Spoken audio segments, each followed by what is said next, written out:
be successful in the world of business, there's three basic types of education you must have. One, academic education. That's reading, writing, arithmetic. It's very important. I'm not saying it's not important, it's extremely important. So academic is very important. Second is professional, whether you become a doctor, a lawyer, secretary.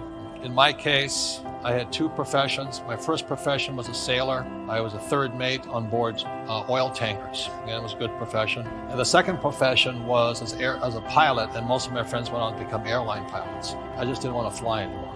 And the third is financial education.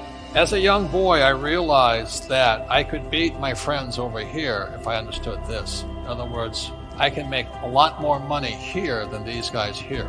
The beauty of the world today is that, like when I went to work for Standard Oil of California, I got paid by the month. And if I was a pilot flying for the airlines, I got paid by the month. And when I worked on straight commissions with Xerox, I got, basically commissions. But I realized from my rich dad talking to me that if I understood financially, I could make money 24/7 without working. That was the difference. So what you'll be learning about is how we make money 24/7 without working. To me, that makes a lot more sense than working hard all the time. I don't know what the heck the people think about money, but that's what I get a lot of, is kind of this, money's not spiritual. I'm just saying it's your attitudes, the person's attitude towards money. I make a lot of money, but I give a lot. You know what I mean? It goes to biblical principle, the more you give, the more you receive. So when I meet somebody doesn't have any money, it just means they're not giving something. So a lot of times there's people who would like more, but they're not giving anything. So they're like my poor dad. He belonged to the labor unions, and he wanted to work less and get paid more. Well, that's anti-religious to me. If you want to get paid more, work more, give more. That's how I see it. Invest in what you love. I love business. I love real estate. I really love it. I own this building.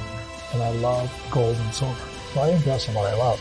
Most people say, do what you love, but I rather invest in what I love. But I love being an entrepreneur. I love investing. It's like Shark Tank to me. I'm always looking at new businesses, new deals. It's just a game like this. When you look at the financial statement, that's like your scorecard. It's like your golf scorecard is your financial statement. But as you know, our schools teach us nothing about financial statements. Only lazy people use their own money. And that's because I have spent much of my life raising capital. Today you have crowdfunding and all that stuff. But the reason I had to learn to raise money was because I had no money. And so if you read Rich Dad, Poor Dad, in there, my rich dad always said, never say, I can't afford it. And it was my rich dad and many of my teachers subsequent to that said, lazy people always say, I can't afford it. I don't have the money. That's why they're poor. They have a poor mindset. So instead of figuring out how to raise money, it's just really easy to be a loser. And I call them losers. It pisses them off. Because we all have the power, if we wanted to not be poor if we learned how to raise money. So the reason I say only lazy people use their own money is because it takes much more intelligence to raise capital. And so I've never been able, ever since my rich dad, since a little boy, my rich dad forbade me from ever saying, I can't afford it. He says, figure out how you can afford it. How can you do something? Figure out how you can do something. So over my lifetime, most of the projects I've started, I've never had any money. I like not having money because it forces me to think. I get creative. I have to educate myself. I have to talk to rich guys. Hey, how'd you do this? How'd you do that? How'd you do that? And what has happened to me, and I just turned 72, I've never needed money because if I need money, I figure out how to raise it. So today you guys have crowdfunding and all that. I don't know what that stuff is, but it's easy to say I can't afford it.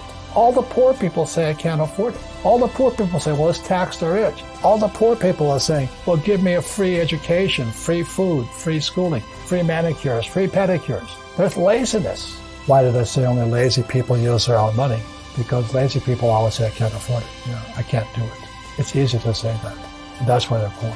It's harder to go raise $1 million than to say I can't afford it.